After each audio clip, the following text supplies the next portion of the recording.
কথায় ক মার ফুরে না মাসির ফুরে ঘর ফুরে না দুমৌরে।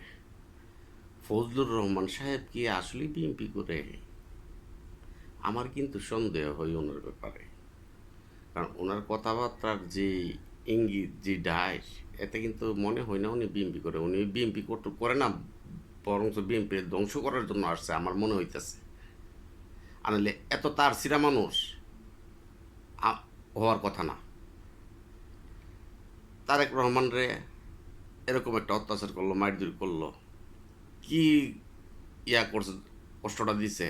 একবারও তো ফজলুর রহমান সাহেব তোমার মুখ দাবাড়িয়েছে না তাদের কথা।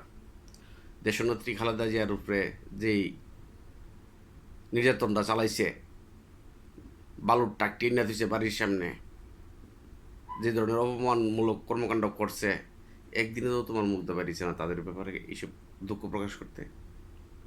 উনি চিকিৎসায় বিদেশ গিয়ে চিকিৎসা করার সুযোগটুকু পাইছে না, একদিনও তো তোমার মুখ দাবাড়িয়েছে না এই কথাগুলো। 32 নাম্বার কি হয়েছে এটা লিয়ে তোমার সহদা ফানিয়ে পড়তেছ তুমি। বাঙালি জাতি ডাইলগ মারতেছ, তার সিরার গরুর তার সিরা। আমি চেয়ারপারসন তারেক রহমানের দৃষ্টি আকর্ষণ করতেছি, এইসব তার সিরা জিতে আছে ইতানটা তাক দা দল থেকে বাইর করে, নাহলে দলের সব বনস করলে 12টা বাজে লিখবে। এই তার সিরা মার সিরা ইতানটা রাখেন না দলে, রাখিয়া হতো আর সব বনস রাখিয়াই নেন না দলের। ইতানটা তাক দা বাইর করে, এটা কোনো সময় দলের মানে ভালো চাইছে না, ভবিষ্যতও চাইতো না। এটা তো বেগ মানে ডেট ছাড়া, ডেট ফেলে দিয়েছে। তা তার মার সব সিরা বেরিয়ে গেছে, এটা উদু দিয়া করলে আপনি। আর তার যদি আত্মীয় স্বজন থাকে তাদেরকে একটু বলে দিন ইমার্জেন্সি চিকিৎসা তার নেওয়ার জন্য। তার কথাবার্তায় তার চিকিৎসা ছাড়া আর কোনো রাস্তা এমনিই না হয়।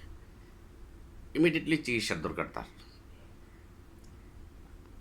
হ্যাঁ, তুমি একবারও তো তোমার মুখ দাবাড়িয়েছে না যে তারেক রহমানের উপরে যে অত্যাচার করা হয়েছে এটার ব্যাপারে কোনো দুঃখ প্রকাশ করতে, দেশনেত্রীর ব্যাপারে কোনো দুঃখ প্রকাশ করতে। মার ফুরা না মাসির ফুরে ঘর ফুরে না দুমা উড়ে। তা কোন যাইতে দালালি শুরু করছো ফজলুর রহমান সাহেব? দালালি চালালি সার, ওনের মানুষ কিলাম সব বুঝে, বাটফারি চাটফারি।